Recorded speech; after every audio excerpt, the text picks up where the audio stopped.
ఈ విషయంలో వందల మందికి కావాల్సిన అందించవలసిన పట్టణ ప్రాథమిక ఆరోగ్య కేంద్రాలు ఏం చేశాడు? ఇప్పుడు హరీష్ రావు మొన్న అంటుండే కదా, తిరిగి అధికార పార్టీగా కాంగ్రెస్ ఏంది, నాకు సీఎం ఇస్తే నేను వీకేస్తా అంటున్నాడు కదా. మరి హెల్త్ మినిస్టర్ ఉన్నప్పుడు ఆయన ఏం వీకేసిండు? ఇది ఆయన బంజారాహిల్స్ ఏరియానే కదా, మంచి ఏరియాలో ఉన్నది కదా ఆసుపత్రి. అప్పుడు ఏం మాట్లాడిండు?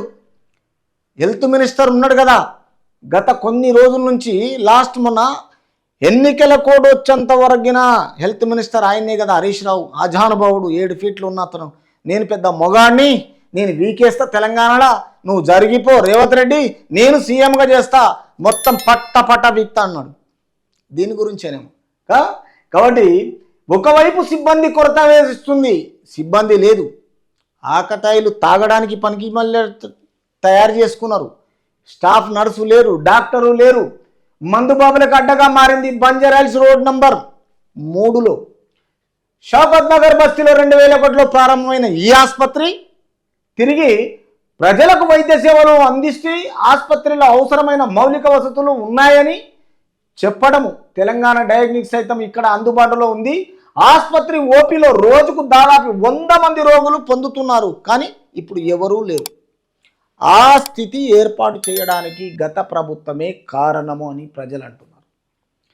ప్రజలు అన్నప్పుడు ఈ విషయంలో ఫార్మసిస్టే దిక్కు ఆసుపత్రికి డిప్యూటీ స్టేషన్ పై వచ్చిన వైద్యుడు ఇటీవల బదిలీలో మరో చోటుకు వెళ్ళిపోయాడు. అంటే ఇక్కడ వైద్యం చేసే డాక్టరు, స్టాఫ్ నర్సు వేరే హాస్పిటల్కు వెళ్ళారు. ఇక్కడ 2 స్టాఫ్ నర్సులు ఉండవలసి ఉండగా ఒకరు డిప్యూటీ స్టేషన్ పై జూబ్లీహిల్స్ యూపీహెచ్పిసికి వెళ్ళి అక్కడి నుంచి ఇటీవల జరిగిన కౌన్సిలింగ్లో శాశ్వత ఉద్యోగము పొంది తర్వాత అక్కడి నుంచి వాళ్ళు వెళ్ళిపోయారు. ఇక్కడ ఉన్న స్టాఫ్ నర్సుకు సైతం శాశ్వత ఉద్యోగం లభించింది. దీంతో ఆసుపత్రికి వచ్చే రోగులకు ఫార్మసిస్టు మందులు మాత్రమే ఇస్తున్నారు.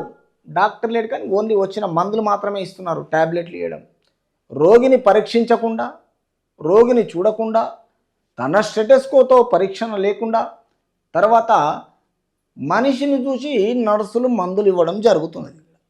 తర్వాత ఈ విషయంలో ఆసుపత్రిలో 7 వైద్య సిబ్బంది మాత్రమే నిధులు నిర్వహిస్తున్నారు. అసాంఘిక శక్తులకు అడ్డ అయిపోయింది, తాగడానికి అయిపోయింది మొత్తం. దానికి ఎవరు బందోబస్తు లేదు, గేటు లేడు, ప్రహరీ లేదు, డాక్టర్ లేడు, స్టాఫ్ నర్సులు లేరు. రౌడీలకు, ఆకతాయిలకు మాత్రము తాగడానికి మాత్రమే ఏర్పాటు అయింది.